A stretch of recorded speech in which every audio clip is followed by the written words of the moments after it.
ಕರ್ತನ ಪರಿಶುದ್ಧ ನಾಮಕ್ಕೆ ಸ್ತೋತ್ರವಾಗಲಿ. ನನಗೆ ಮಾತಾಡಬೇಡಿ. ஹல்லேலூயா. இந்த புத்தகத்திலே யாக்கோபு 5ஆம் அதிகாரத்திலே 3 ஆட்களை குறித்து நாம் பொறுமைக்கு உதாரணமாக பார்க்கிறோம். ಯಾಕೋಬನ ಅಧ್ಯಾಯದಲ್ಲಿ ಯಾಕೋಬ 5ನೇ ಅಧ್ಯಾಯದಲ್ಲಿ 3 ವಿಧವಾಗಿ ನಾವು ತಿಳಿದುಕೊಂಡಿದ್ದೇವೆ. 3 ವ್ಯಕ್ತಿಗಳನ್ನ ನಾವು ನೋಡುತ್ತೇವೆ. 3 ವ್ಯಕ್ತಿಗಳನ್ನು ನಾವು ನೋಡುತ್ತೇವೆ. ಮೊದಲಾவது பார்க்கிறது யாருன்னா ವ್ಯವಸಾಯಿ. ಮೊದಲನೇದಾಗಿ ವ್ಯವಸಾಯಿಯನ್ನು ನೋಡುತ್ತೇವೆ. இரண்டாவது தீர்க்கதரிசி. ಎರಡನೇದಾಗಿ ಪ್ರವಾದಿಗಳನ್ನು ನೋಡುತ್ತೇವೆ. மூன்றாவது யோபு. ಮೂರನೇದಾಗಿ ಯೋಬನನ್ನು ನೋಡುತ್ತೇವೆ. ವ್ಯವಸಾಯಿ ಎಂದು சொல்லும் பொழுது ವ್ಯವಸಾಯ ಎಂದು ಹೇಳುವಾಗ ಅವನು பொறுமையாக நற்பலனை பெறுவேன் ಎಂದು ಕಾತಿರುತ್ತಾನೆ. ಅವನು ಬಹಳ ತಾಳ್ಮೆಯಿಂದ ಕಾಯುವನಾಗಿದ್ದಾನೆ. ದೊಡ್ಡ ಒಂದು ಫಲವನ್ನು ಹೊಂದಿಕೊಳ್ಳುವುದಕ್ಕಾಗಿ ಕಾಯುವನಾಗಿದ್ದಾನೆ. இங்க தீர்க்கதரிசிகளை பார்க்கும் பொழுது ಇಲ್ಲಿ ಪ್ರವಾದಿಸುವವರನ್ನು ನೋಡುವುದಾಗಿ அவர்கள் தேவனுடைய வாக்கு தத்தங்கள் நிறைவேறும்படி அவர்கள் காத்திருக்கிறார்கள். அதற்கு நமக்கு மாதிரியாக இருக்கிறார்கள். ಅವರುಗಳು ದೇವರ ಮಾತನ್ನು ಕೇಳಿದ್ದು ನಮಗೆ ಪ್ರವಾದನೆ ನೆರವೇರಿಸುವುದಕ್ಕಾಗಿ ಕಾಯುತ್ತಿರುವವರಾಗಿ ನಮಗೆ ಮಾದರಿಗಳಾಗಿ ಇದ್ದಾರೆ. Okay praise Lord. ಮೂರನೇದಾಗಿ யோபை குறித்து ನಮಗೆ பார்க்கிறோம். ಯೋಬನ ಕುರಿತು ನಾವಿಲ್ಲಿ ತಿಳಿದುಕೊಳ್ಳುತ್ತೇವೆ. யோபு யார்? ಈ ಯೋಬ ಯಾರು? இந்த யோபு எப்படி நமக்கு ஒரு மாதிரியாக இருக்கிறான்? ಈ ಯೋಬ ಯಾವ ರೀತಿ ನಮಗೆ ಮಾದರಿಯಾಗಿದ್ದಾನೆ? ಇವನು ಆಬ್ರಹಾಮ್ ಎನ್ನುವವனுடைய ಕಾಲದಲ್ಲಿ வாழ்ந்த ஒரு மனிதன். ಇವನು ಅಬ್ರಾಹ್ಮನ ಕಾಲದಲ್ಲಿ ಬಾಳಿದಂತ ಮನುಷ್ಯನು. ಇವನು தேவனை நம்பிய ஒரு விசுவாசியாக இருந்தார். ಇವನು ದೇವರು ನಂಬಿರುವ ಒಬ್ಬ ವಿಶ್ವಾಸಿಯಾಗಿದ್ದಾನೆ. யோபு சரித்திரத்தின் புஸ்தகம், ಯೋಬು ಚರಿತ್ರೆಯ ಪುಸ್ತಕವು 1ಆம் அதிகாரம் 1ನೇ ಅಧ್ಯಾಯ 1ನೇ ವಚನ 1ನೇ ವಾಕ್ಯ. யோபு chapter 1 verse 1. ಯೋಬು ಅಧ್ಯಾಯ 1 ವಾಕ್ಯ 1.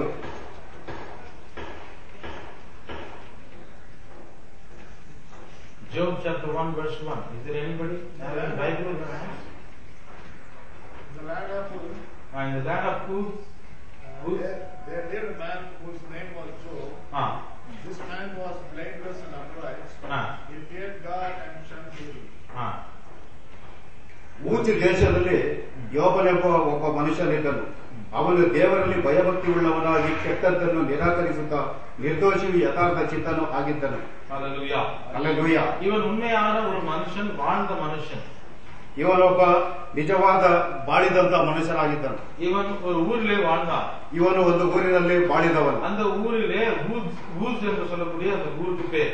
ಆ ಊರಿನಲ್ಲೇ ಊಚ್ ಎಂಬ ಊರಿನ ಹೆಸರಾಗಿದೆ. அந்த ಆ ಮನುಷ್ಯನು ಉತ್ತಮನಾಗಿದ್ದನು.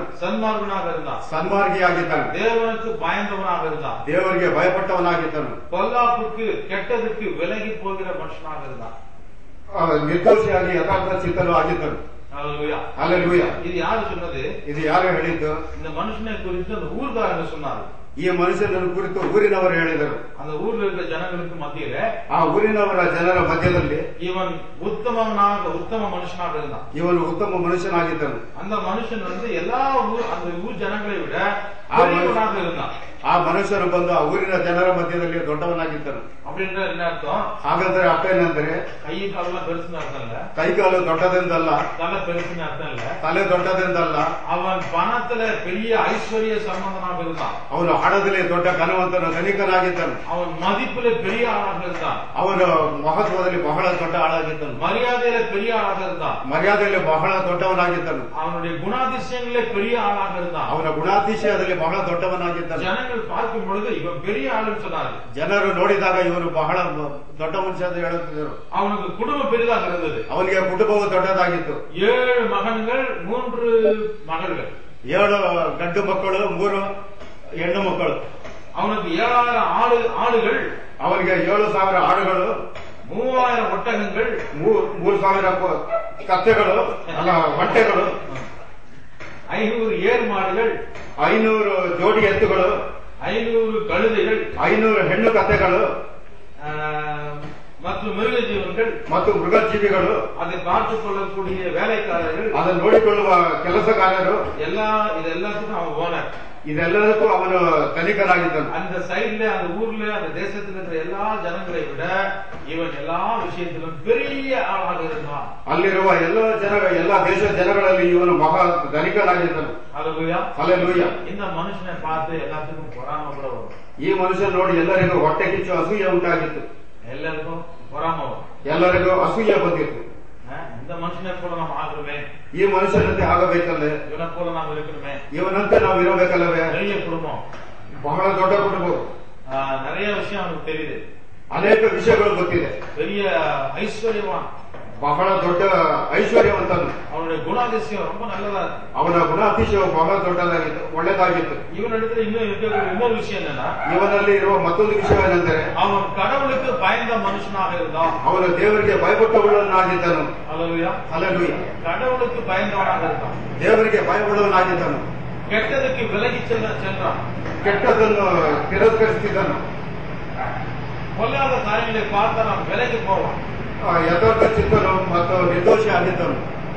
ಕೆಟ್ಟದನ್ನು ನೋಡಿದ್ರೆ ಅದನ್ನು ಬಿಟ್ಟು ಅವನ ಅಗಲಿ ಹೋಗುವವನಾಗಿದ್ದನು. ಕೆಟ್ಟದನ್ನು ನೋಡಿದರೆ ಅವನು ಅದನ್ನು ಬಿಟ್ಟು ದೂರ ಹೋಗುವವನಾಗಿದ್ದನು. ಇವನು ದೇವರಿಗೆ ಭಯಭಕ್ತಿ ಉಳ್ಳ ஒரு விசுவாசியாக இருந்தான். ಇವನು ದೇವರಿಗೆ ಭಯಪಟ್ಟ ಒಬ್ಬ ವಿಶ್ವಾಸಿಯಾಗಿದ್ದನು. ಇವನಿடத்துல ಆಂಡವರು ಕೂಡ ನಂಬಿಕೆ வைத்திருந்தார். ಇವನಲ್ಲಿ ದೇವರು ಸಹ ನಂಬಿಕೆ ಉಳ್ಳವರಾಗಿದ್ದರು. தேவன் இவனை குறித்து சாட்சி கொடுத்தார். ದೇವರು ಇವನ ಬಗ್ಗೆ ಸಾಕ್ಷಿ ಕೊಡುತ್ತಿದ್ದರು. ஹல்லேலூயா ಹಲ್ಲೆಲೂಯಾ. இந்த சாட்சி ಈ ಸಾಕ್ಷಿ ஜனங்களிடத்திலிருந்து வந்தது மட்டுமல்ல, ಇದು ಜನರಿಂದ ಬಂದದ್ದಲ್ಲ, அது தேவனிடம் மனுஷர்கள் கொடுத்தது மாத்திரமல்ல, ಅದು ಮನುಷ್ಯ ಕೊಟ್ಟದು ಮಾತ್ರ ಅಲ್ಲ, தேவனும் அந்த சாட்சியை ஒத்துக்கொண்டார். ದೇವರು ಆ ಸಾಕ್ಷಿಯನ್ನು ಒಪ್ಪಿಕೊಂಡರು. 2ாம் அதிகாரத்துல 2ನೇ ಅಧ್ಯಾಯದಲ್ಲಿ 2வது வசனம் 2ನೇ ವಾಕ್ಯ. And the Lord said to Satan, Where have you come from? Satan answered the Lord, From roaming through the earth and going back and forth in it. And verse 3. Then the Lord said to Satan, Have you considered my servant Job? There is no one on earth like him. He is blameless and upright, a man who fears God and shuns evil, and he still maintains his integrity, though you incited me against him, ruin him without any reason. Hallelujah. Hallelujah. இங்கே பார்க்கும்போது அவன் உத்தம மனுஷன் என்று தேவனே சாட்சி கொடுக்கிறார். ಅವರು ಉತ್ತಮ ಮನುಷ್ಯರೆಂದು ದೇವರೇ ಸಾಕ್ಷಿ ಕೊಡುತ್ತಿದ್ದರು. அது மட்டுமல்ல, ಅದು ಅಲ್ಲದೆ அவன் தேவனுக்கு வேலை செய்யக்கூடிய ஒரு சேவகனாக, ஒரு சர்வெண்டாக இருக்கின்றான். ಅವನು ದೇವರಿಗೆ ಕೆಲಸ ಮಾಡುವ ಒಬ್ಬ ಸೇವಕನಾಗಿದ್ದನು. ஹல்லேலூயா. ಹಲ್ಲೆಲೂಯಾ. தேவனுக்கு தாசனாக இருக்கிறான். ದೇವರಿಗೆ ದಾಸನಾಗಿದ್ದನು. அப்ப ஆண்டவர் அவனை குறித்து பெருமையாக சொல்லுகிறார். ಆಗ ದೇವರು ಅವನನ್ನು ಕುರಿತು ಬಹಳ ಹೆಮ್ಮೆಯಿಂದ ಹೇಳಿಕೊಳ್ಳುತ್ತಿದ್ದರು. ஜனங்களுக்கு மத்தியில மட்டுமல்ல, ಜನಗಳ ಮಧ್ಯದಲ್ಲಿ ಮಾತ್ರವಲ್ಲ, சாத்தான் இடத்துல கூட தேவன் சொல்லுகிறார். ಸೈತಾನನಲ್ಲಿ ಸಹ ದೇವರು ಹೇಳುತ್ತಿದ್ದರು. சைத்தான் அல்லி அல்ல, சைத்தானுக்கு சொல்றது. ಸೈತಾನಲ್ಲಿ ಹೇಳುತ್ತಾರೆ. சைத்தான் கிட்ட ಸೈತಾನನ ಹತ್ತಿರ ಹೇಳುತ್ತಾರೆ. ಸೈತಾನನಿಗೆ ದೇವರು ಹೇಳುತ್ತಾನೆ, ಸೈತಾನನಿಗೆ ದೇವರು ಹೇಳುತ್ತಾನೆ, ಯೋಬನು ನನ್ನ ದಾಸನು, ಯೋಬನು ನನ್ನ ದಾಸನೆಂದು. ஹல்லேலூயா. ಹಲ್ಲೆಲೂಯಾ. மனுஷர்கள் சொன்னார்கள், ಮನುಷ್ಯರಿಗೆ ಹೇಳಿದರು, மனுஷர்கள் சொன்னார்கள், ಮನುಷ್ಯರು ಹೇಳಿದರು, தேவனும் சொன்னார். ದೇವರು ಹೇಳಿದರು. இந்த சாட்சி, ಈ ಸಾಕ್ಷಿ இந்த யோபுக்கு கிடைத்தது. ಇದು ಯೋಬನಿಗೆ ಸಿಕ್ಕಿತು. அப்படிப்பட்ட ஒரு சாட்சியுள்ள ஒரு மனுஷன் தான் இந்த யோபு. ಆ ತರ ಒಂದು ಸಾಕ್ಷಿ ಹೊಂದಿದ ಈ ಯೋಬನು, ಇವನಿಗೆ வந்த நன்மையான காரியங்களோடு கூட ಇವನಿಗೆ கஷ்டங்களும் சேர்த்து வந்தது. ಇವನಿಗೆ ಬಂದ ಒಳ್ಳೆಯ ಕಾರ್ಯದಲ್ಲಿ ಕಷ್ಟವೂ ಸಹ ಬಂದಿತ್ತು. ஆமா, இவனுக்கு பல சோதனைகள் வந்து, ಇವರಿಗೆ ಬಹಳ ಶೋಧನೆಗಳು ಬಂದವು. நல்ல மனுஷங்களுக்கு சோதனைகள் வரும், ಒಳ್ಳೆ ಮನುಷ್ಯರಿಗೆ ಶೋಧನೆಗಳು ಬರುತ್ತವೆ. ಕೆಟ್ಟவங்களுக்கு வருதோ இல்லையோ நமக்கு தெரியாது. ಕೆಟ್ಟವರಿಗೆ ಬರುತ್ತದೆ ಇಲ್ಲವೆಂದು ನಮಗೆ ಗೊತ್ತಾಗುವುದಿಲ್ಲ. ಬರ್ತದೋ ಇಲ್ವೋ ನಮಗೆ ಗೊತ್ತಿಲ್ಲ, ಬರುತ್ತದೋ ಇಲ್ಲವೋ ಎಂದು ನಮಗೆ ಗೊತ್ತಿಲ್ಲ. ಆದ್ರೆ ಒಳ್ಳೆ ಮನುಷ್ಯರಿಗೆ ಯಾವಾಗಲೂ ಶೋಧನೆಗಳು ಬಂದೇ ಬರುತ್ತವೆ. ಆದ್ರೆ ಒಳ್ಳೆ ಮನುಷ್ಯರಿಗೆ ಯಾವಾಗಲೂ ಶೋಧನೆಗಳು ಬಂದೇ ಬರುತ್ತವೆ. ஹல்லேலூயா. ಹಲ್ಲೆಲೂಯಾ. தேவனுடைய பிள்ளைகளுக்கு ದೇವರ ಮಕ್ಕಳಿಗೆ ಟೆಸ್ಟ್ வருது. ಪರೀಕ್ಷೆ ಬರುವುದು. எதுக்கு? ಯಾತಕ್ಕೆ? அப்பதான் ப்ரமோஷன். ಆಗ ತಾನೇ ನಿಮಗೆ ಬಡ್ತಿ ಸಿಗುವುದು. ஹல்லேலூயா. ಹಲ್ಲೆಲೂಯಾ. ಟೆಸ್ಟ್ இருந்தாதான் ಪರೀಕ್ಷೆ ಇದ್ದರೆ அவங்களுக்கு சக்சஸ் இருக்குதா இல்லன்னு தெரியும், ಅವರಿಗೆ ಜಯ ಉಂಟು ಇಲ್ಲವೆಂದು ತಿಳಿಯುವುದು. அந்த டெஸ்ட் ஆஃப் டைம் இல்லனா, ಆ ಪರೀಕ್ಷೆ ಸಮಯ ಇಲ್ಲದಿದ್ದರೆ அவங்க வந்து மேல போறதுக்கு அவங்களுக்கு வாய்ப்பு இல்லை, ಅವರು ಮೇಲೆ ಹೋಗಲು ಅವರಿಗೆ ಅವಕಾಶವಿರುವುದಿಲ್ಲ. அதனால ಆದ್ದರಿಂದ யோபு உத்தமனாக இருக்கிறான், யோபனிಗೆ உத்தமனாಗಿದ್ದವನು, தேவனுக்கு பயந்து இருக்கிறான், ದೇವರಿಗೆ ಭಯಪಟ್ಟವನಾಗಿದ್ದನು, தேவனுடைய தாசனாக இருக்கிறான், ದೇವರ ದಾಸರಾಗಿದ್ದರು. அதே நேரத்துல ಅದೇ ಸಮಯದಲ್ಲಿ அவனுக்கு சோதனைகள் வந்தன. ಅವನಿಗೆ ಶೋಧನೆಗಳು ಬಂದವು. நீங்க சாட்சி சொன்னவங்க கிட்ட கூட நீங்க பாத்தீங்கன்னா எல்லா கஷ்டத்துல, துன்பத்துல, நோயில, பலகீனத்துல, காசு கடன் இல்ல, இன்னைக்கு எல்லாருக்குமே பிரச்சனை இருக்கு. ಇಲ್ಲಿ ಸಾಕ್ಷಿ ಹೇಳಿದವರಲ್ಲಿ ಎಲ್ಲಾ ರೀತಿಯ ಶೋಧನೆಗಳು ಬಂದಿದ್ದವು. ಕಷ್ಟದಲ್ಲಿ ಮತ್ತು ಆರೋಗ್ಯದಲ್ಲಿ ಇನ್ನಿತರ ತೊಂದರೆಗಳಿಂದ ಶೋಧನೆಗಳು ಬಂದಿದ್ದವು. சாத்தான வந்து அதை கொண்டு வருகிறான். ಸೈತಾನು ಇದನ್ನು ಕೊಂಡು ಬಂದಿದ್ದವನಾಗಿದ್ದಾನೆ.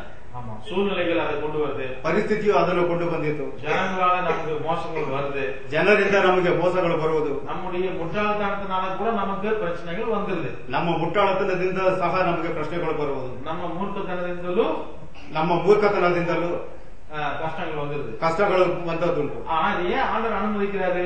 ಅದನ್ನು ಏತಕ್ಕೆ ದೇವರು ಅನುಮತಿಸುವರು?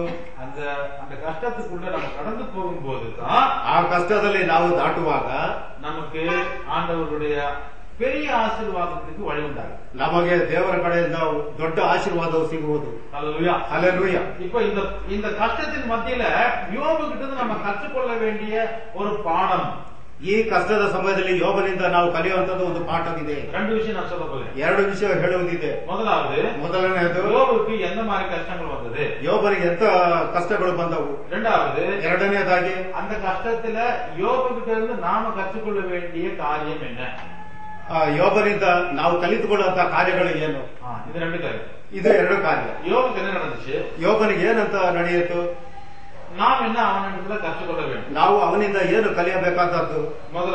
ಮೊದಲನೇದಾಗಿ அவனுக்கு என்ன வந்துச்சு, ಅವನಿಗೆ ಏನು ಬಂದಿತ್ತು, அவனுக்கு கஷ்டம் வந்துச்சு. ಅವನಿಗೆ ಕಷ್ಟ ಬಂದಿತ್ತು. எந்தெந்த ஏரியால கஷ்டம் வந்தது, ಯಾವ್ಯಾವ ಸಮಯದಲ್ಲಿ ಕಷ್ಟಗಳು ಬಂದವು. முதல் அதிகாரத்தை நீங்க படிச்சீங்கன்னா, ಮೊದಲನೇ ಅಧ್ಯಾಯದಲ್ಲಿ ಓದಿದಾಗ முதலாவது கஷ்டம், ಮೊದಲನೇ ಕಷ್ಟ, அவனுடைய பிள்ளைகள் வந்து ஒரு வீட்டுல கூடி விருந்து சாப்பிடுகிறார்கள். ಅವನ ಮಕ್ಕಳು ಬಂದು ಒಂದು ಮನೆಯಲ್ಲಿ ಔತಣ ಕೂಟದಲ್ಲಿ ಭಾಗಿಯಾಗಿದ್ದರು. வசனம் 4வது வசனத்தை வாசிங்க. 4ನೇ ವಾಕ್ಯವನ್ನು ಓದಿ. ಮೊದಲ அதிகாரம் 4வது வசனம். 1ನೇ ಅಧ್ಯಾಯ 4ನೇ ವಾಕ್ಯ. ಅವನ ಕುಮಾರರು ಒಂದೊಂದು ದಿನ ಒಬ್ಬೊಬ್ಬನ ಮನೆಯಲ್ಲಿ ಔತಣವನ್ನು ನಡೆಸುತ್ತಾ ಆ ಭೋಜನಕ್ಕೆ ತಮ್ಮ 3 ಅಕ್ಕ ತಂಗಿಯರನ್ನು ಕರೆಕಳಿಸುತ್ತಿದ್ದರು. சரி, இங்க அவனுடைய குமாரர் அவனவன் தன் நாளில ஒருத்தருக்கு ஒரு நாள்ல தன்னுடைய சகோதரர்கள் எல்லாத்தையும் கூப்பிட்டு, தன்னுடைய சகோதரிகள் எல்லாத்தையும் கூப்பிட்டு நல்லா சமைச்சு நல்ல சூப்பரா சாப்பாடு சாப்பிடுவார்கள். ಅವನ ಕುಮಾರರು ಒಂದೊಂದು ದಿನ ಒಬ್ಬೊಬ್ಬನ ಮನೆಯಲ್ಲಿ ಔತಣವನ್ನು ನಡೆಸುತ್ತಾ ಭೋಜನಕ್ಕೆ ತಮ್ಮ 3 ಅಕ್ಕ ತಂಗಿಯರನ್ನು ಕರೆ ಕಳಿಸುತ್ತಿದ್ದರು. சாப்பிடுவார், ಊಟ ಮಾಡುವರು. விருந்து சாப்பிடுறது நல்லதா கெட்டதா? ಔತಣ ಮಾಡುವುದು ಒಳ್ಳೆಯದ ಕೆಟ್ಟದ? நல்லது, ಒಳ್ಳೆಯದು. உங்க சகோதரர்கள் உங்க வீட்டுக்கு கூப்பிட்டு, ನಿಮ್ಮ ಸಹೋದರ ನಿಮ್ಮ ಮನೆಗೆ ಕರೆದು, அவங்க மனைவிகளை கூப்பிட்டு, ಅವರ ಮಡದಿಯನ್ನು ಕರೆದು, ಅವರ ಹೆಂಡತಿಯನ್ನು ಕರೆದು, ಅವರ ಹೆಂಡತಿಯನ್ನು ಕರೆದು, ಅವರ பிள்ளைகளை கூப்பிட்டு, ಅವರ ಮಕ್ಕಳನ್ನು ಕರೆದು, சொந்தக்காரங்களை கூப்பிட்டு, ಸ್ವಂತದವರನ್ನು ಕರೆದು, ಸಂಬಂಧಿಕರನ್ನು ಕರೆದು வீட்டுல நீங்க விருந்து கொடுத்தீங்கன்னா, ನಿಮ್ಮ ಮನೆಯಲ್ಲಿ ನೀವು ಔತಣವನ್ನು ಮಾಡಿದರೆ அது ஒரு நல்ல ஒரு பழக்கம், ಅದು ಒಂದು ಒಳ್ಳೆ ಪದ್ಧತಿ. அதுல வந்து உங்களுக்கு ஹாஸ்பிட்டாலிட்டி, உபசரிப்பு, ಅದು ನಿಮಗೆ ಅದು ಹಾಸ್ಪಿಟಾಲಿಟಿ ಅಂದ್ರೆ ಉಪಚಾರಣೆ. அதுல உங்க அன்பு நீங்க காட்டுறீங்க, ಅದರಲ್ಲಿ ನಿಮ್ಮ ಪ್ರೀತಿಯನ್ನು ತೋರಿಸುವಿರಿ. ஒருத்தருடைய வீட்டுல ஒருத்தரை கூப்பிட்டு நீங்க சாப்பாடு விருந்து கொடுക്കുന്നത് நல்லது. ಒಬ್ಬರ ಮನೆಯಿಂದ ಇನ್ನೊಬ್ಬರನ್ನು ಕರೆದು ನೀವು ಔತಣ ಕೊಡುವುದು ಒಳ್ಳೆಯದು. இதுல வந்து உங்களுக்கு அன்பு, அந்யோன்யம், ஐக்கியம், எல்லாம் சொந்தம், பாசம் அங்க வருது. ಇದರಲ್ಲಿ ನಿಮಗೆ ಪ್ರೀತಿ, ಐಕ್ಯತೆ, ಸ್ವಂತ ಬಂಧ ಎಂಬುದು ಎಲ್ಲವೂ ಸೇರುವುದು. இது எப்ப நடக்கும்? ಇದು ಯಾವಾಗ ನಡೆಯುವುದು? சந்தோஷமா இருக்கும்போது நடக்கும், ಸಂತೋಷವಾಗಿರುವಾಗ ನಡೆಯುವುದು. ஹல்லேலூயா. அது மட்டுமல்ல, ಅದು ಅಲ್ಲದೆ ஒரு கஷ்டம் வந்தா கூட எல்லாம் ஒன்னா சேரணும். ಒಂದು ಕಷ್ಟ ಬಂದಾಗಲೂ ಎಲ್ಲರೂ ಸೇರಬೇಕು. எல்லாரும் ஒருத்தர் வீட்டை ஒருத்தர் சந்திக்கணும். ಎಲ್ಲರೂ ಒಬ್ಬೊಬ್ಬರ ಮನೆಯನ್ನು ಸಂಧಿಸಬೇಕು. அவங்க வீட்டுல போய் அவங்களோட கூட சேர்ந்து அவங்க ಉತ್ಸಾಹಪಡಿಸணும். ಅವರವರ ಮನೆಗೆ ಹೋಗಿ ಅವರ ಮನೆಯಲ್ಲಿ ಇರುವ ಕಷ್ಟಗಳನ್ನು ಕೇಳಿ ಅವರಿಗೆ ಉತ್ಸಾಹ ಪಡಿಸಬೇಕು. ஒருத்தர் இன்னொருத்தர் வீட்டுக்கு போகும்பொழுது ಒಬ್ಬರು ಮತ್ತೊಬ್ಬರ ಮನೆಗೆ ಹೋಗುವಾಗ வெறும் ಕೈ வீசிட்டு போக கூடாது, ಬರೀ ಕೈ ಬೀಸಿಕೊಂಡು ಹೋಗಬಾರದು. அந்த வீட்டுல ಆ ಮನೆಯಲ್ಲಿ சாப்பாட்டுக்கு கூப்பிட்டுக்கலாம், ಆ ಮನೆಯಲ್ಲಿ ಊಟಕ್ಕೆ ಕರೆಯಬಹುದು. ஆனா நாம போகும்போது ಆದರೆ ನಾವು ಹೋಗುವಾಗ அவங்களுக்கு ஒரு கிஃப்ட் எடுத்துருக்கோம். ಅವರಿಗೆ ಹೋಗೋ ಒಂದು ಕಾಣಿಕೆಯನ್ನು ತೆಗೆದುಕೊಡಬಹುದು. அவங்களுக்கு ஏதாவது ஒரு பரிசு பொருள் கொடுக்கணும். ಅವರಿಗೆ ಏನಾದರೂ ಒಂದು ಬಹುಮಾನವನ್ನು ಕೊಡಬೇಕು. அவங்களுக்கு ஏதாவது ஒரு ஸ்வீட் கொடுக்கணும். ಅವರಿಗೆ ಏನಾದರೂ ಸಿಹಿಯನ್ನು ಕೊಡಬೇಕು. ஏதாவது ஒரு பணம் கொடுக்கணும். ಏನಾದರೂ ಒಂದು ಹಣ್ಣು ಹಂಪಲುಗಳನ್ನು ತೆಗೆದು ஏதாவது ஒரு சின்ன சின்ன கிஃப்ட் ஏதாவது பொருள்களை கொடுக்கணும். ಇನ್ನೇನಾದರೂ ಸಣ್ಣ ಪುಟ್ಟ ಕಾಣಿಕೆಗಳನ್ನು ಕೊಡಬೇಕು. அப்படி நம்ம ஒருத்தர் சந்திக்கும் போது அந்த இடத்துல ஒரு சந்தோஷம், ஒரு அந்யோன்யம், ஒரு ஐக்கியம் அங்கு உண்டாகும். ಈ ರೀತಿ ನಾವು ಸಂಧಿಸುವಾಗ ಆ ಸಮಯದಲ್ಲಿ ಒಬ್ಬರಿಗೊಬ್ಬರು ಪ್ರೀತಿ, ಅನ್ಯೋನ್ಯತೆ, ವಿಶ್ವಾಸ ಉಂಟಾಗುವುದು. இப்படி யோபனுடைய குடும்பத்துல பிள்ளைகள் சந்தோஷமாக இருந்தார்கள். ಈ ರೀತಿ ಯೋಬನ ಕುಟುಂಬದಲ್ಲಿ ಅವರೆಲ್ಲರೂ ಸಂತೋಷವುಳ್ಳವರಾಗಿದ್ದರು. சகோதர பாசத்துல இருந்தார்கள். ಎಲ್ಲರೂ ಸಹೋದರರ ಪ್ರೀತಿ ಬಾಂಧವ್ಯದಲ್ಲಿದ್ದರು. சகோதர ஸ்நேகದಲ್ಲಿದ್ದರು. ಸಹೋದರ ಸ್ನೇಹದಲ್ಲಿದ್ದರು. ಆದರೆ அந்த விருந்து முடிஞ்சு போகும் பொழுது ಔತಣ ಮುಗಿಯೋದ್ರೊಳಗಾಗಿ ஏதாவது ஒரு குறை நாம இருக்கும். ಅದರಲ್ಲಿ ಏನಾದರೂ ಸಣ್ಣ ಪುಟ್ಟ ತೊಂದರೆಗಳಿರುವು, ಕೊರತೆಗಳಿರಬಹುದು. அப்போ ಆಗ ಮನಸ್ಸಿನ வருத்தத்தோட அவங்க வீட்டுக்கு திரும்பಿ போகிறதுக்கு ಚಾನ್ಸ್ ಇದೆ. ಆಗ ಮನಸ್ಸಿನಲ್ಲಿ ಏನಾದರೂ ತೊಂದರೆ ಬಂದಾಗ ಮನೆಗೆ ಹೋಗುವ ಅವಕಾಶ ಉಂಟು. ಏನಾದರೂ ನೋವು ಇರಬಹುದು, ಏನಾದರೂ ನೋವು ಇರಬಹುದು. ಆ ಸಮಯದಲ್ಲಿ ಸಹೋದರர்களுக்குள்ள பகை வந்துடக்கூடாது. ಆಗ ಸಹೋದರಲ್ಲಿ ಮತ್ಸರ ಬೆಳೆಯಬಾರದು. ಅದಕ್ಕಾಗ யோபு என்ன செய்தானா, ಅದಕ್ಕಾಗಿ ಯೋಬನು ಮಾಡಿದ್ದಾನೆ, ತನ್ನ பிள்ளைகளுக்காக அவன் ஜெபம் செய்தானா, ತನ್ನ ಮಕ್ಕಳಿಗೋಸ್ಕರ ಯೋಬನು ಪ್ರಾರ್ಥಿಸಿದನು. பிள்ளைகள் சகோதரர்களுக்குள்ளே சண்டை வரக்கூடாதுன்னு சொல்லி அவன் அவர்களுக்காக பலி செலுத்தினான். ಅವನು ಅವರಿಗೆ ಸಹೋದರಲ್ಲಿ ಜಗಳ ಬರಬಾರದೆಂದು ಅವರಿಗೋಸ್ಕರ ಆತನು ಯಜ್ಞ ಮಾಡಿದನು. அவர்களுக்காக அவன் ஜெபம் செய்தான். ಅವರಿಗಾಗಿ ಅವನು ಪ್ರಾರ್ಥಿಸಿದನು. தன் குடும்பம் நல்லா இருக்கணும்னு சொல்லி ஜெபம் செய்தான். ತನ್ನ ಕುಟುಂಬ ಚೆನ್ನಾಗಿರಬೇಕೆಂದು ಪ್ರಾರ್ಥಿಸಿದನು. தான் பெற்ற பிள்ளைகள் நன்றாக இருக்கும்படியாக அவன் ஜெபம் செய்தான். ತನ್ನ ಹೆತ್ತ ಮಕ್ಕಳು ಚೆನ್ನಾಗಿರಬೇಕೆಂದು ಅವನು ಪ್ರಾರ್ಥಿಸಿದನು. இப்படியாக ಅವನು ಸನ್ಮಾರ್ಗನಾಗ, நல்லவனாக, பக்திமானாக யோபு இருக்கிறான். ಈ ರೀತಿಯಾಗಿ ಸನ್ಮಾರ್ಗಿಯಾಗಿ ಭಕ್ತಿ ಉಳ್ಳವನಾಗಿ ಅವನಿದ್ದನು. ஆனால் இந்த சமயத்துல ಆ ಸಮಯದಲ್ಲಿ அங்கதான் அவனுக்கு ஒரு கஷ்டம் வருதுன்னு நான் சொன்னேன். ಅಲ್ಲಿ ಅವರಿಗೆ ಒಂದು ಕಷ್ಟ ಬರುವುದೆಂದು ಹೇಳಿದನು. அப்போ சாத்தான் வருகிறான். ಆಗ ಸೈತಾನನು ಬರುವನು. யார் இந்த சாத்தான்? ಯಾರೋ ಆ ಸೈತಾನ? தேவனாலே சிருஷ்டிக்கப்பட்ட தூதர்களிலே ஒருவன். ದೇವರಲ್ಲಿ ಸೃಷ್ಟಿಯಾದ ದೂತರುಗಳಲ್ಲಿ ಒಬ್ಬನು. அவன் சிருஷ்டிக்கும் போது நல்லவனாகத்தான் தேவன் அவனை வைத்திருந்தார். ಅವನು ಸೃಷ್ಟಿಸುವಾಗ ದೇವರಲ್ಲಿ ಒಳ್ಳೆಯವನಾಗಿದ್ದನು. ದೇವರಲ್ಲಿ ಅಲ್ಲ, ಅವನು ಒಳ್ಳೆಯವನಾಗಿ ದೇವರು ಸೃಷ್ಟಿ ಮಾಡಿದನು. ದೇವರು ಅವನನ್ನು ಒಳ್ಳೆಯವನಾಗಿ ಸೃಷ್ಟಿ ಮಾಡಿದನು. ஆனால் அவனுக்கு என்ன பண்ணான்? அவன் ಆದರೂ ಅವನು ಏನು ಮಾಡಿದನಲ್ಲಿ தனக்கு இருக்கக்கூடிய அதிகாரத்தையும் அந்த பவரை அவன் துர்பிரயோகம் செய்ய ஆரம்பித்தான். ತನ್ನಲ್ಲಿರುವ ಅಧಿಕಾರವನ್ನು ಮತ್ತು ಶಕ್ತಿಯನ್ನು ಅಲ್ಲಿ ದುರುಪಯೋಗ ಪಡಿಸಿದನು. அதனால தன்னைத்தானே கெடுத்துக் கொண்டான். ಆದ್ದರಿಂದ ತನ್ನನ್ನು ತಾನು ನಷ್ಟಪಡಿಸಿಕೊಂಡನು. உங்களை மற்றவங்க கெடுக்கிறதுக்கு முன்னாடி, ನೀವು ಮತ್ತೊಬ್ಬರನ್ನು ಕೆಡಿಸುವ ಮುಂಚೆ, உங்களை வேற யாராவது கெடுக்கிறதுக்கு முன்னால, ನಿಮ್ಮನ್ನು ಮತ್ತೊಬ್ಬರು ಕೆಡಿಸುವ ಮುಂಚೆ உங்களை நீங்க தான் முதல்ல கெடுத்துக்கிறீங்க. ನಿಮ್ಮನ್ನು ನೀವೇ ಮೊದಲು ಕೆಡಿಸಿಕೊಳ್ಳುವಿರಿ. உங்களை நீங்க கெடுத்துட்டா தான் மற்றவங்க கெடுக்கும் போது நீங்க கெட்டு போறீங்க. ನಿಮ್ಮನ್ನು ನೀವು ಕೆಡಿಸಿಕೊಂಡರೆ ಮತ್ತೊಬ್ಬರು ಕೆಡಿಸುವರಾಗಿರುತ್ತೀರಿ. ಇಲ್ಲ ಫಸ್ಟ್ ನಿಮ್ಮನ್ನು ನೀವೇ ಕೆಡಿಸಿ ಹಾಳು ಮಾಡಿಕೊಂಡರೆ ಹೊರತು ಇನ್ನೊಬ್ಬರು ನಿಮ್ಮನ್ನು ಮೋಸಪಡಿಸೋದಕ್ಕೆ ಸಾಧ್ಯವಿಲ್ಲ.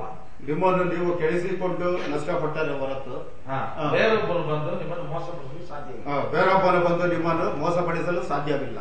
ಫಸ್ಟ್ ನಮ್ಮನ್ನು ನಾವೇ ಕೆಡಿಸ್ತೀವಿ. ಮೊದಲು ನಮ್ಮನ್ನು ನಾವು ಕೆಡಿಸಿಕೊಳ್ಳಬೇಕು. அப்பதான் முன்னோர்த்த வந்து நம்ம ஏமாத்தவோ, நம்ம கெடுக்கவோ, நாசம் பண்ணவோ முடியும். ಆಗ ಇನ್ನೊಬ್ಬನು ಬಂದು ನಮ್ಮನ್ನು ಕೆಡಿಸುವನು, ಹಾಳು ಮಾಡುವನು. அதே ரீதிಯಲ್ಲಿ சாத்தான் என்று ஒரு தூதன் என்ன சாத்தானாக மாறி போனான். ಆ ಸಮಯದಲ್ಲಿ ಸಾತಾನ್ ಎಂಬ ಒಬ್ಬ ದೂತನು, ಒಬ್ಬ ದೂತನು ಸೈತಾನನಾಗಿ ಚೇಂಜ್ ಆದನು. ಒಬ್ಬ ದೂತನು ಸೈತಾನಾಗಿ ಮಾರ್ಪಟ್ಟನು. எப்படி? ಯಾವ ರೀತಿ? ತನಗೆ இருக்கக்கூடிய அதிகாரத்தை, ತನಗಿರುವ ಅಧಿಕಾರದಲ್ಲಿ ಅಧಿಕಾರವನ್ನು ದುರುಪಯೋಗ ಮಾಡಿಕೊಂಡನು. தன்னை தானே கெடுத்துக் கொண்டான். ನನ್ನನ್ನು ತಾನೇ ಕೆಡಿಸಿಕೊಂಡನು. அவன் தான் சைத்தான். ಅವನು ತಾನೇ ಸೈತಾನ. அவனுக்கு நியாய தீர்ப்பு தேவன் வச்சிருக்கிறார். ಅವನಿಗಾಗಿ ದೇವರು ನ್ಯಾಯ ತೀರ್ಪನ್ನು ಇಟ್ಟಿದ್ದಾರೆ. அவனுக்கு தண்டனை காத்திருக்கிறது. ಅವನಿಗೆ ದಂಡನೆ ಕಾದಿದೆ. இந்த சாத்தான் என்ன செய்தான்? ಈ ಸೈತಾನನು ಏನು ಮಾಡಿದನು? அவன் எப்படி தன்னை கெடுத்துக் கொண்டான்? ಅವನು ಯಾವ ರೀತಿ ತನ್ನನ್ನು ಕೆಡಿಸಿಕೊಂಡನು? தேவனுக்கு சமமாக தன்னை வைத்துக் கொள்ளணும்னு நினைக்கிறான். ಅವನು ದೇವರಿಗೆ ಸಮನಾಗಿ ಇರಬೇಕೆಂದು ತಿಳಿದುಕೊಂಡನು. ಇರಬೇಕೆಂದು ಅವನು ಬಯಸಿದನು. ಬಯಸಿದನು. ದೇವನಿಗೆ ಪೋಟಿಯಾಗ ಅವನು ಹೋದ. ದೇವರಿಗೆ ಪೈಪೋಟಿಯಾಗಿ ಹೋದನು.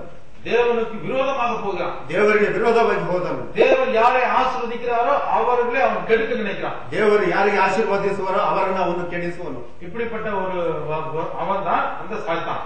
ಈ ರೀತಿ ಇರುವ ಮನುಷ್ಯರೇ ಅವನೇ ಸೈತಾನ. அவன் என்ன செய்கிறான்? ಅವನು ಏನು ಮಾಡುತ್ತಾನೆ ಅಂದರೆ பூமியெல்லாம் சுத்தி சுத்தி வருகிறான். ಭೂಮಿಯೆಲ್ಲ ಸುತ್ತಿ ಸುತ್ತಿ ಬರುವನು. சுத்தி வரும்பொழுது ಸುತ್ತಿ ಬರುವಾಗಲೂ அவன் அங்கே யோபு மேல அவன் கண் போகுது. ಅಲ್ಲಿ ಅವನಿಗೆ ಯೋಬನ ಮೇಲೆ ಕಣ್ಣಿತ್ತು. அங்க யோபு கிட்ட அவன் பாக்குறான். ಅಲ್ಲಿ ಯೋಬನ ಹತ್ರ ಬಂದು ನೋಡುವನು. யோபுக்கு எந்த பக்கத்துல பார்த்தாலும் ஆசீர்வாதம். ಯೋಬನಿಗೆ ಯಾವ ಪಕ್ಕದಲ್ಲಿ ನೋಡಿದರೆ ಆಶೀರ್ವಾದವು. ஒரு பக்கம் பார்த்தா பிள்ளைகள் நன்றாக இருக்கிறாங்க. ಒಂದು ಪಕ್ಕದಲ್ಲಿ ನೋಡಿದರೆ ಮಕ್ಕಳೆಲ್ಲರೂ ಚೆನ್ನಾಗಿರುವರು. இன்னொரு பக்கம் பார்த்தா அவனுக்கு அவனுடைய மனைவி வீடு எல்லாம் நல்லா இருக்குது. ಇನ್ನೊಂದು ಪಕ್ಕ ನೋಡಿದರೆ ಅವನ ಮನೆ ಮತ್ತು ಹೆಂಡತಿ ಮಕ್ಕಳು ಚೆನ್ನಾಗಿರುವರು. மனைவி ಅಂದ್ರೆ ಹೆಂಡತಿ ಚೆನ್ನಾಗಿರುವರು.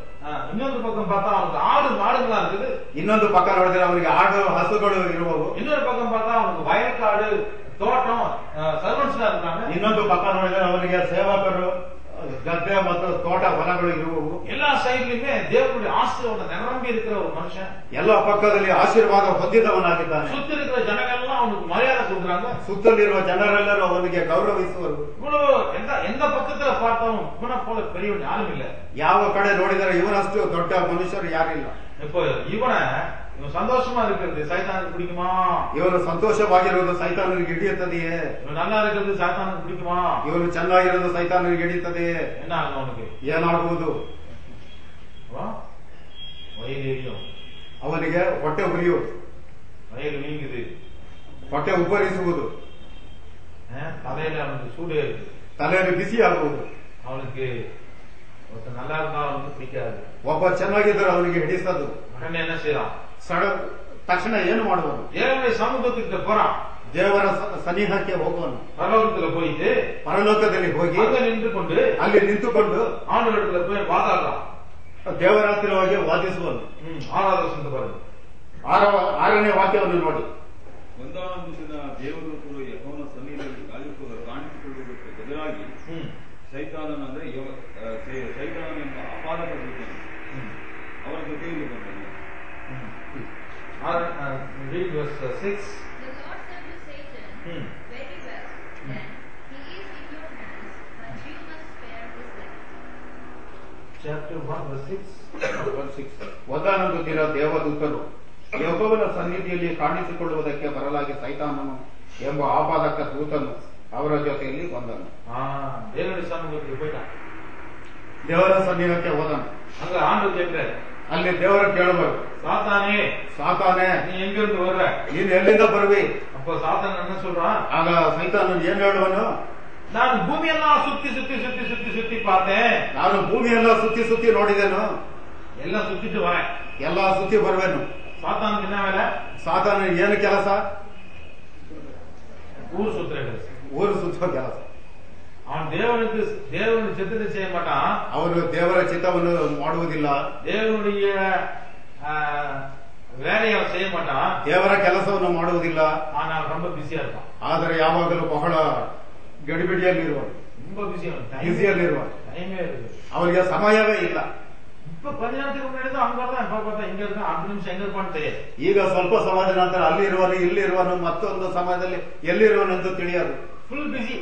ಯಾವಾಗಲೂ ಬಿಸಿ. ஆனா அவனுக்கு என்ன இல்ல, உத்தேசம் இல்ல. ಅವನ ಉದ್ದೇಶವೇ தேவனுடைய சித்தத்தை செய்யக்கூடிய உத்தேசம் இல்ல. ದೇವರ ಚಿತ್ತವನ್ನು ನೆರವೇರಿಸುವುದು ಉದ್ದೇಶವಲ್ಲ. அவனுக்கு யார் என்னென்ன பண்றாங்க, மத்தவங்களுடைய பிசினஸ் எல்லாம் போய் போகும். ಮತ್ತೊಬ್ಬರ ವ್ಯಾಪಾರದಲ್ಲಿ ವಹಿವಾಟಿನಲ್ಲಿ ತಲೆ ಹಾಕುವುದೇ ಅವನ ಕೆಲಸ. He will not mind his own business. He will put his nose into everybody's business. He is very busy body. எல்லாரும் என்னென்ன பண்றாங்கன்னு தெரிஞ்சுக்கிறதுக்கு இஷ்டப்படுவான். அவன் ஒரு வேலை செய்வான். எல்லாரும் ಏನೇನು ಮಾಡುವರೆಂದು ಎಲ್ಲರೂ ನೋಡುವನು, ಆದ್ರೆ ಅವನೊಂದು ಮಾಡುವನ. தேவ சித்தத்தை அவன் செய்ய மாட்டான். ದೇವರ ಚಿತ್ತವನ್ನು ಅವನು ಮಾಡಲ್ಲ. அப்போ அவனை பார்த்து ஆண்டவர் சொன்னாரு, ಆಗ ಅವನನ್ನು ನೋಡಿ ದೇವರು ಹೇಳುತ್ತಾರೆ, ಸಾತಾನೆ என்னுடைய தாசனாகிய யோபன் மேல நீ கவனம் வச்சியா? ನನ್ನ ದಾಸನಾಗಿ ನೀನು ಯೋಬನ ಮೇಲೆ ಗಮನ ಬಿಟ್ಟಿಯಾ? 8ನೇ ವಾಕ್ಯ ಓದಿ. ಆಗ ಯೆಹೋವನು ನನ್ನ ದಾಸನಾದ ಯೋಬನ ಮೇಲೆ ಗಮನವಿಟ್ಟೀಯಾ? ಅವನು ದೇವರಲ್ಲಿ ಭಯಭಕ್ತಿಯುಳ್ಳವನಾಗಿ ಕೆಟ್ಟದನ್ನು ನಿರಾಕರಿಸುತ್ತಾ ನಿರ್ದೋಷಿಗೂ ಯಥಾರ್ಥಸಿದ್ಧನೂ ಆಗಿದ್ದಾನೆ. ಅವನಿಗೆ ಸಮಾನನು ಭೂಲೋಕದಲ್ಲಿ ಎಲ್ಲಿಯೂ ಸಿಕ್ಕುವುದಿಲ್ಲ. ஆண்டவர் சொன்ன சொல்றாரு, ದೇವರು ಹೇಳಿದರು, பூமியில அவனை போல வேற ஒருத்தனை பாத்தியா? ಭೂಮಿಯಲ್ಲಿ ಅವನ ತರ ಮತ್ತೊಬ್ಬರನ್ನು ನೋಡಿದ್ಯಾ? உன் கண்ணு அவன் மேல போச்சா? ನಿನ್ನ ಕಣ್ಣು ಅವನ ಮೇಲೆ ಬಿತ್ತ?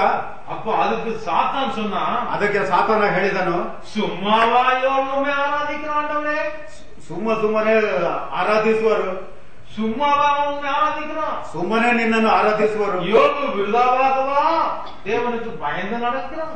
ಯೋಬ ಒಬ್ಬರೇ ನಿಮಗೆ ದೇವರಿಗೆ வாக்கிய ஓதி. ಅದಕ್ಕೆ ಸೈತಾನನು ಯೋಬನು ದೇವರಲ್ಲಿ ಭಯಭಕ್ತಿಯನ್ನು ಲಾಭವಿಲ್ಲದೆ ಇಟ್ಟಿದ್ದಾನು. ಲಾಭವಿಲ್ಲದೆ ಇಟ್ಟಿದ್ದಾನು. ನೀನು ಅವನಿಗೂ ಅವನ ಮನೆಗೂ ಅವನ ಎಲ್ಲಾ ಸ್ವಾಸ್ಥ್ಯಕ್ಕೂ ಸುತ್ತಮುತ್ತಲು ಬೇಲಿಯನ್ನು ಹಾಕಿದ್ದೀಯ. ಬೇಲಿಯನ್ನು ಹಾಕಿದೆಯಲ್ಲ. ಅವನು ಕೈ ಹಾಕಿದ ಕೆಲಸವನ್ನು ನೀನು ಸಫಲಪಡಿಸುತ್ತಿರುವುದರಿಂದ ಅವನ ಸಂಪತ್ತು ದೇಶದಲ್ಲಿ ವೃದ್ಧಿಯಾಗುತ್ತಾ ಬಂದಿದೆ. என்ன சொல்றான்? யோபு உண்மை ஆராதிக்கிறான், உண்மை குறித்து யோசிக்கிறான், உண்மை குறித்து தியானிக்கிறான்னு சொல்றீரே. ಯೋಬ ನಿನ್ನ ಬಗ್ಗೆ ಧ್ಯಾನಿಸುತ್ತಾನೆ, ಯೋಚಿಸುತ್ತಾನೆ ಅಂತ ಹೇಳ್ತೀಯಲ್ಲ, சும்மாவா செய்யறா? ಸುಮ್ಮನೆ ಮಾಡುತ್ತಾನ? லாபம் நீங்க கொடுக்குறீರಲ್ಲ, ಲಾಭವಿಲ್ಲದೆ? லாபம் அவன் லாபம் இருக்கிறதுனால செய்யறான். ಅವನ ಲಾಭವಿರುವುದರಿಂದ ಅದನ್ನು ಮಾಡುವನು. அவன் என்ன அர்த்தம்? ಹಾಗಾದ್ರೆ ಅರ್ಥ ಏನು? அவனுக்கு சாப்பாடு இருக்குது வீட்டுல, ಅವನಿಗೆ ಊಟವಿದೆ ಮನೆಯಲ್ಲಿ, அதனால அவன் துதிக்கிறான். ಆದ್ದರಿಂದ ಅವನು ಸ್ತುತಿಸುವನು. அவனுக்கு துணிமணிங்க நிறைய இருக்குது, ಅವನಿಗೆ ಬಟ್ಟೆ ಬರಗಳು ಬೇಕಾದಷ್ಟಿವೆ, கவலை இல்ல, ಯೋಚನೆ ಇಲ್ಲ, அதனால துதிக்கிறான். ಆದ್ದರಿಂದ ಸ್ತುತಿಸುವನು. அவனுக்கு பிள்ளைங்க இருக்கிறாங்க, ಅವನಿಗೆ ಮಕ್ಕಳಿದ್ದಾರೆ, அவன் பேர குழந்தைங்க இருக்கிறாங்க, ಅವರಿಗೆ ಮೊಮ್ಮಕ್ಕಳಿದ್ದಾರೆ, எல்லாரும் தாத்தா தாத்தான்னு சொல்லி ஓடி வராங்க, ಎಲ್ಲರೂ ಅಜ್ಜ ಅಜ್ಜ ಎಂದು ಹೇಳಿ ಓಡಿ ಬರುವರು, அதனால அவன் துதிக்கிறான். ಆದ್ದರಿಂದ ಅವನು ಸ್ತುತಿಸುವನು. அவன் சொல்ற வேலையை செய்யறதுக்கு வேலைக்காரங்க இருக்கிறாங்க, ಅವನು ಹೇಳಿದ ಕೆಲಸವನ್ನು ಮಾಡಲಿಕ್ಕೆ ಸೇವಕರಿದ್ದಾರೆ, வேலை செய்யறதுக்கு ஆடு மாடு ஒட்டகம் கழுதை எல்லாம் இருக்குது, ಕೆಲಸ ಮಾಡಲು ಆನೆ ಒಂಟೆ ಕುದುರೆ ಎಲ್ಲ ಇದೆ. ஆனை ஒட்டை ಹೇಳಿಲ್ಲ, ಕತ್ತಿ ஆடு மாடு ஒட்டகம் கழுதை, ಆಡು ಮತ್ತೆ ಹಸು ಒಂಟೆ ಕತ್ತೆಗಳು ಇವೆ. ஆனை ಹುಲಿ ಸಿಂಹ ಇಲ್ಲ ಅಲ್ಲಿ கடல் ಇದೆ. சரி, இதெல்லாம் வேலை செய்யறதுக்கு உங்களுக்கு வேலை செய்து, ಇದೆಲ್ಲ ನಿಮಗೆ ಕೆಲಸ ಮಾಡುವವು, அவனுக்கு வேலை செய்து, ಅವನಿಗೆ ಕೆಲಸ ಮಾಡುವವು, அதனால அவனுக்கு கவலை இல்ல, ಆದ್ದರಿಂದ ಯೋಚನೆ ಇಲ್ಲ ಅವನಿಗೆ. இதெல்லாம் நீ அவனுக்கு லஞ்சமா கொடுத்திருக்கிறதுனால தானே அவன் உனக்கு ஆராதனை செய்கிறான். ಇದೆಲ್ಲ ನೀವು ಅವನಿಗೆ ಲಂಚವಾಗಿ ಕೊಟ್ಟಿದ್ದ ಕಾರಣ ನೀವು ಅವನು ನಿಮ್ಮನ್ನು ಸ್ತುತಿಸುವನು. அவனுக்கு ஒரு கஷ்டத்தை நீ கொடுத்து பாருங்க, அவன் அப்பா ஆண்டவரை ஆராதிக்கிறானா பார்ப்போம். ಅವನಿಗೆ ಒಂದು ಕಷ್ಟವನ್ನು ಕೊಟ್ಟು ನೋಡಿ, ಆಗ ದೇವರನ್ನು ಸ್ತುತಿಸುವನು. அப்பா அப்பா அப்பான்னு பிள்ளைங்க வந்து எப்போதும் கூப்பிடுறாங்களே, அந்த பிள்ளைங்க ஒருத்தரோட இருக்கக்கூடாது. ಅಪ್ಪ ಅಪ್ಪ ಎಂದು ಯಾವಾಗಲೂ ಅವನ ಮಕ್ಕಳು ಕೂಗೋರು, ಆ ಮಕ್ಕಳು ಒಬ್ಬರು ಇರಬಾರದು. தாத்தா தாத்தா தாத்தான்னு பிள்ளைங்க வராங்களே, அந்த தாத்தான்னு கூப்பிடுறதுக்கு வேற குழந்தைங்க இருக்கக்கூடாது. ತಾತ ತಾತ ಎಂದು ಕೂಗೋ ಮೊಮ್ಮಕ್ಕಳು ಒಬ್ಬರು ಇರಬಾರದು. கூப்பிட்ட நேரத்துல வந்து வேலை செய்யறதுக்கு வேலைக்காரங்க இருக்கக்கூடாது. ಕೂಗೋ ಸಮಯದಲ್ಲಿ ಕೆಲಸ ಮಾಡಲು ಸೇವಕರು ಇರಬಾರದು. கையில அவனுக்கு காசு இருக்கக்கூடாது, ಕೈಯಲ್ಲಿ ಹಣವಿರಬಾರದು, அவனுக்கு வீடு இருக்கக்கூடாது, இடிச்சு போகுது, ಅವನ ಮನೆಯೆಲ್ಲ ನಾಶವಾಗಬೇಕು. இப்படி அவனுக்கு உண்டானவைகள் எல்லாம் நீர் கை நீட்டி தொடுவீரானால், ಈ ರೀತಿಯಾಗಿ ನೀನು ಅವನಿಗೆ ಎಲ್ಲವನ್ನು ಕೊಟ್ಟಿದ್ಯಲ್ಲ, 11வது வசனம், ಆದರೆ ನಿನ್ನ ಕೈ ನೀಡಿ ಅವನ ಸ್ವತ್ತನ್ನೆಲ್ಲ ಅಳಿಸಿಬಿಡು, ಆಗ ಅವನು ನಿನ್ನ ಎದುರಿಗೆ ನಿನ್ನನ್ನು ದೂಷಿಸುವನು ಅಂದನು. அப்பொழுது அவன் என்ன செய்வான்? ಆಗ ಅವನು ಏನು ಮಾಡುವನು? He will curse you, he will not bless you. அவன் உன்னை ஆராதிக்க மாட்டான், ಅವನು ನಿಮ್ಮನ್ನು ಆರಾಧಿಸಲಾರ. அவனுக்கு இருக்கக்கூடிய சொத்து ஆசீர்வாதம் பிள்ளைங்கெல்லாம் இருக்கிறதுனால தான் அவன் உண்மை ஆராதிக்கிறான். ಅವನಿಗೆ ಮಕ್ಕಳು ಆಸ್ತಿ ಎಲ್ಲವೂ ಇರುವುದರಿಂದ ನಿಮ್ಮನ್ನು ಸ್ತುತಿಸುವನು. இதெல்லாம் இல்லன்னா, ಇದೆಲ್ಲ ಇಲ್ಲದಿದ್ದರೆ அவனை துதிக்கிறான் பாப்பா, ಅವನು ನಿಮ್ಮನ್ನು ಸ್ತುತಿಸುವನು ನೋಡೋಣ. இதுதான் சாத்தானு, ಇದು ಸಾತಾನನ தேவனுடைய ஜனங்களுக்கு விரோதமாக கொண்டு வரக்கூடிய ஒரு கஷ்டம். ಇದೇ ದೇವ ಜನರಿಗೆ ಸಾತಾನು ಕೊಂಡು ಬರುವ ಒಂದು ಕಷ್ಟ. அப்போ ஆண்டவர் என்ன சொன்னாரு? ಆಗ ದೇವರು ಏನ್ ಹೇಳ್ತಾರೆ? The Lord said to Satan, Very well then, everything he has is in your hands. everything he has is in your hands. But on the man himself, But the man himself, do not lay a finger. do not touch him, do not lay a finger on him. அப்படின்னா என்ன சொன்னாரு அர்த்தம்? ಯೆಹೋವನು ಸೈತಾನನಿಗೆ ಅವನ ಸ್ವಾಸ್ಥ್ಯವಲ್ಲ ನಿನ್ನ ಕೈಯಲ್ಲಿದೆ ನೋಡು, ಆದರೆ ಅವನ ಮೈ ಮೇಲೆ ಮಾತ್ರ ಕೈ ಹಾಕಬೇಡ ಎಂದು ಅಪ್ಪಣೆ ಕೊಟ್ಟನು. அல்லேலூயா, ಹಲ್ಲೆಲೂಯಾ. ஆண்டவருக்கு செய்வாரா? ದೇವರು ಈ ರೀತಿ ಮಾಡ್ತಾರ? இந்த மாதிரி ஒரு கஷ்டமான ஒரு டெஸ்டுக்கு சாத்தான் வந்து அழைக்கிறான். ಈ ರೀತಿ ಕಷ್ಟವಾದ ಪರೀಕ್ಷೆಯಲ್ಲಿ ಸೈತಾನ ಬಂದು ತೊಂದರೆ ಪಡಿಸುವನು. சாத்தான் வந்து ஒரு கஷ்டத்தை வந்து கொடுக்கறதுக்கு பிளான் பண்றான். ಸೈತಾನನು ಕಷ್ಟವನ್ನು ಕೊಡುವುದಕ್ಕೆ ಉಪಾಯ ಮಾಡುವನು. அப்போ ಆಗ ஆண்டவர் ಅದಕ್ಕೆ ದೇವರು ಅದಕ್ಕೆ சம்மதம் சொல்லுவாரா? ಅದಕ್ಕೆ ಒಪ್ಪುವರ? நீங்க என்ன நினைக்கிறீங்க? ನೀವೇನಂತ ತಿಳ್ಕೊಳ್ತೀರಾ? நல்ல மனுஷன், ಒಳ್ಳೆ ಮನುಷ್ಯ, ஆவிக்குரிய மனுஷன், ಪವಿತ್ರಾತ್ಮ ಉಳ್ಳ ಮನುಷ್ಯ, தேவனுக்கு பயப்படுற மனுஷன், ದೇವರಿಗೆ ಭಯಪಟ್ಟ ಮನುಷ್ಯ, ஆண்டவருக்கு ஆராதனை செய்யறான், ದೇವರಿಗೆ ಸ್ತುತಿಸುತ್ತಾನೆ, அந்த மனுஷனுக்கு இவ்வளவு கஷ்டத்தை ಆ ಮನುಷ್ಯನಿಗೆ பாரு அப்பவும் ஆராதிக்கிறானான்னு நான் சொல்றேன் சொல்லி பிசாசு ஒரு ಟೆಸ್ಟ್ಗೆ ಕೂಪಿಡ್ತಾನೆ. ಆ ಮನುಷ್ಯನಿಗೆ ಇಷ್ಟೊಂದು ಕಷ್ಟವನ್ನು ಕೊಟ್ಟು ನೋಡು ಎಂದು ಪಿಶಾಚನು ಸೈತಾನನಿಗೆ ಟೆಸ್ಟ್ ಮಾಡ್ತಾನೆ. ಇವನಿಗೆ ಯೋಬನಿಗೆ ಪರೀಕ್ಷಿಸ್ತಾನೆ. ಪರೀಕ್ಷೆ ಮಾಡ್ಲಿಕ್ಕೆ ದೇವರ ಹತ್ರ ಅನುಮತಿ ಕೇಳ್ತಾನೆ. ಪರೀಕ್ಷೆ ಮಾಡಲು ದೇವರ ಹತ್ರ ಅನುಮತಿ ಕೇಳ್ತಾನೆ. ಅದಕ್ಕೆ ದೇವರು ಅನುಮತಿ ಕೊಡ್ತಾನ? ಅದಕ್ಕೆ ದೇವರು ಅನುಮತಿ ಕೊಡ್ತಾನ? கொடுப்பார? நல்ல தேவனா? ಒಳ್ಳೆ ದೇವರ? ஆண்டவர் நல்லவர், ದೇವರು ಒಳ್ಳೆಯವರು. ஆண்டவர் யோபை இன்னும் ஆசீர்வதிக்கத்தான் அதை ಅನುಮತಿக்கிறாரு. ದೇವರು ಯೋಬನಿಗೆ ಇನ್ನೂ ಹೆಚ್ಚಾಗಿ ಆಶೀರ್ವದಿಸುವುದಕ್ಕೆ ಸಿದ್ಧರಾಗುವರು. ದೊಡ್ಡ ಆಶೀರ್ವಾದವನ್ನು ಮಾಡುವುದಕ್ಕಾಗಿ ಈ ಟೆಸ್ಟ್ಗೆ ದೇವರು ಏನ್ ಮಾಡಿದನೋ ಸಮ್ಮತಿಸಿದನು. அல்லேலூயா, அல்லேலೂಯಾ. இந்த கஷ்டம் இந்த வீட்டை விட்டு போக மாட்டேன், ಈ ಕಷ್ಟ ಈ ಮನೆಯಿಂದ ಹೋಗುವುದಿಲ್ಲ, இந்த வீட்டை விட்டு நான் போக மாட்டேன், ಈ ಮನೆ ಬಿಟ್ಟು ಹೋಗುವುದಿಲ್ಲ, இந்த வண்டி விட்டு நான் விட மாட்டேன், ಈ ಗಾಡಿಯನ್ನು ಬಿಟ್ಟು ಬಿಡುವುದಿಲ್ಲ, இந்த பொருள் என்னது இதை விட்டு நான் போக மாட்டேன், ಈ ವಸ್ತು ನನ್ನದು ಇದನ್ನು ಬಿಟ್ಟು ನಾನು இது யான் பிள்ளை இதை விட்டு நான் இந்த பிள்ளைய எங்க யாருக்கு கொடுக்க மாட்டேன், ಈ ವಸ್ತು ನನ್ನದು ಇದು ಯಾರಿಗೂ ನಾನು ಕೊಡಲ್ಲ, இது ನನ್ನ ಮಗ ಕೊಡಲ್ಲ, ಇದು ನನ್ನ ಮಗ ಇದನ್ನು ನಾನು ನನ್ನ ಹಣ ನಾನು ಯಾರಿಗೂ ಕೊಡಲ್ಲ, ಇದು ನನ್ನ ಹಣ ನಾನು ಯಾರಿಗೂ ಕೊಡಲಾರೇನು. ದೇವರು ಏನ್ ಮಾಡ್ತಾನೆ? ಸೈತಾನನಿಗೆ ಸರಿ ಸೈತಾನೆ ಏನ್ ಬೇಕಾದ್ರೆ ನೀನು ತೆಗೆದುಕೊಳ್ಳು, ಆದ್ರೆ ಅವನು ನನ್ನನ್ನು ಬಿಟ್ಟು ಅಗಲುವುದಿಲ್ಲ, ಇವನು ನನ್ನನ್ನು ಹಿಡಿದುಕೊಂಡಿದ್ದಾನೆ ಹೊರತು ನನ್ನ ಆಶೀರ್ವಾದಗಳನ್ನು ಅವನು ಹುಡುಕಲ್ಲ. ನೀನ್ ಬೇಕಾದ್ರೆ ನೀನೇನ್ ಮಾಡೋ, ಟೆಸ್ಟ್ ಮಾಡಿಕೋ, ಪರೀಕ್ಷೆ ನನ್ನನ್ನು ಆರಾಧಿಸುವ ವ್ಯಕ್ತಿಯಾಗಿದ್ದಾನೆ.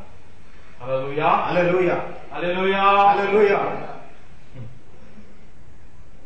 சகோதரி சகோதரி ಸಹೋದರ ಸಹೋದರಿಯರೇ, இந்த புது வருஷத்துல ಈ ಹೊಸ ವರ್ಷದಲ್ಲಿ தேவன் உங்களை ದೇವರು ஆசீர்வதிக்க விரும்புகிறார்.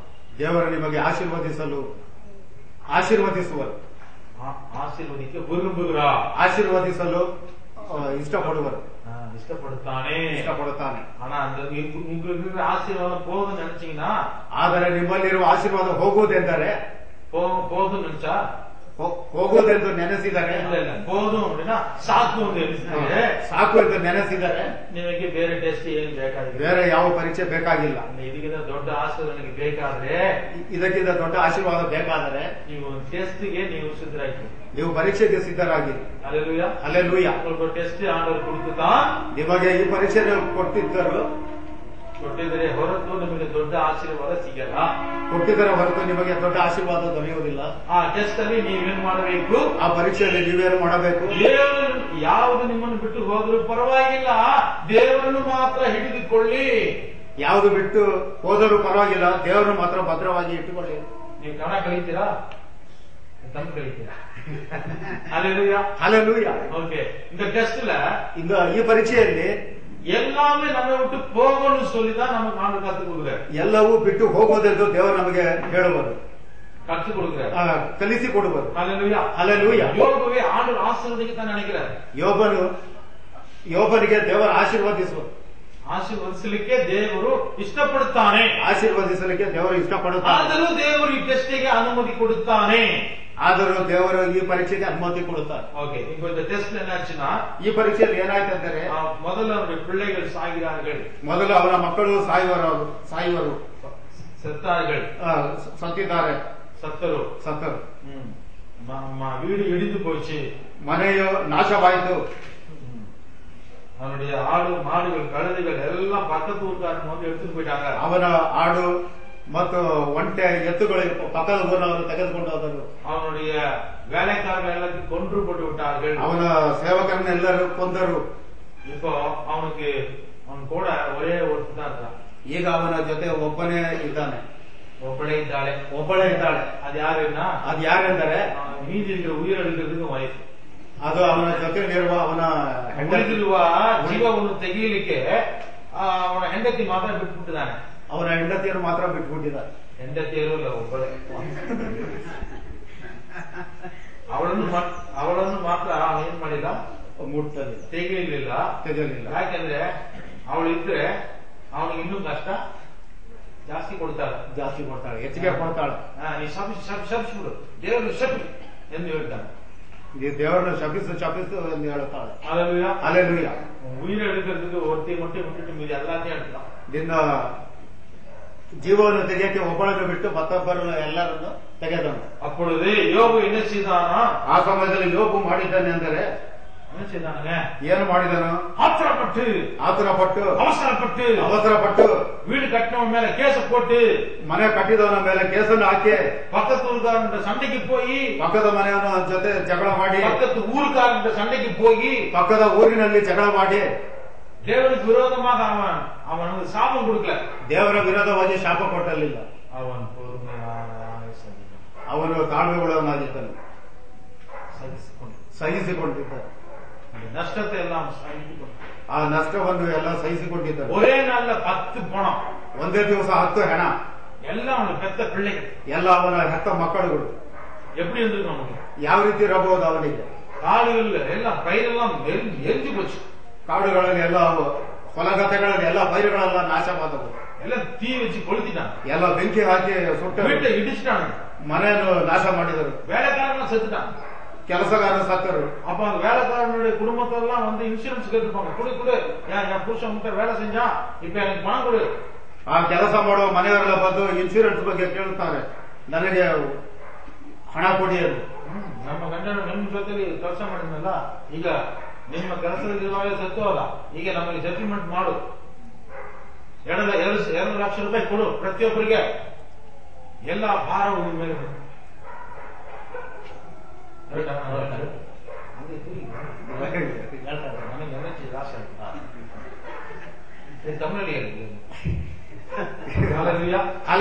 இப்ப இந்த சமயத்துல ಈ ಸಮಯದಲ್ಲಿ யோபு எப்படி இருந்தான்? ಯೋಬ ಹೇಗಿದ್ದನು? ವಿಶ್ವಾಸಿಯಾಗಿದ್ದನು, தேவனுக்கு பயந்தவனாக இருக்கிறான், ದೇವರಿಗೆ ಭಯಪಟ್ಟವನಾಗಿದ್ದನು, ಉತ್ತಮನಾಗಿದ್ದನು, ಸನ್ಮಾರ್ಗಿಯಾಗಿದ್ದನು, நிதானமாக பேசுகிறான், ನಿಧಾನವಾಗಿ ಮಾತಾಡೋನಾಗಿದ್ದನು, ನಿಧಾನವಾಗಿ ಮಾತಾಡುವುದು, கோபத்துல அவன் பேசல, ಕೋಪದಲ್ಲಿ ಮಾತಾಡಲಿಲ್ಲ, வருத்தத்துல எதையோ ஒன்று வளரல, ಬೇಸರದಲ್ಲಿ ಏನನ್ನು ಮಾತಾಡಲಿಲ್ಲ. அவன் என்ன சொன்னான் தெரியுங்களா? ಅವನು ಏನ್ ಹೇಳಿದನು ಗೊತ್ತಾ? வசனம் படிங்க, 20 வாசிங்க. ವಾಕ್ಯವನ್ನು 20ರಿಂದ ಓದಿ. Chapter 1 verse 20, 21, 22. At this, Job got up and tore his robe and shaved his head. Then he fell to the ground in worship and said, Naked I came from my mother's womb, and naked I will depart. The Lord gave and the Lord has taken away. May the name of the Lord be praised. In all this, Job did not sin by charging God with wrongdoing. Hallelujah. Kannada. ಆಗ ಯೋಬನು ಎದ್ದು ಮೇಲಂಗಿಯನ್ನು ಹರಿದುಕೊಂಡು ತಲೆ ಬೋಳಿಸಿಕೊಂಡು ನೆಲದಲ್ಲಿ ಅಡ್ಡಬಿದ್ದು ನಮಸ್ಕರಿಸಿ, ಏನು ಇಲ್ಲದವನ ಈ ತಾಯಿಯ ಗರ್ಭದಿಂದ ಬಂದೆನು, ಏನು ಇಲ್ಲದವನಾಗಿ ಕೃತಿಸಿ ಹೋಗುವೆನು, ಯೆಹೋವನೇ ತೆಗೆದುಕೊಂಡನು, ಯೆಹೋವನ ನಾಮಕ್ಕೆ ಸ್ತೋತ್ರವಾಗಿ ಹೇಳಿದನು. ಇದೆಲ್ಲದರಲ್ಲಿಯೂ ಯೋಬನು ಪಾಪ ಮಾಡಲಿಲ್ಲ, ದೇವರ ಮೇಲೆ ತಪ್ಪರಿಸಲೂ ಇಲ್ಲ. இதுக்குதான் பொறுமை வேணும், ಇದಕ್ಕೆ ತಾಳ್ಮೆ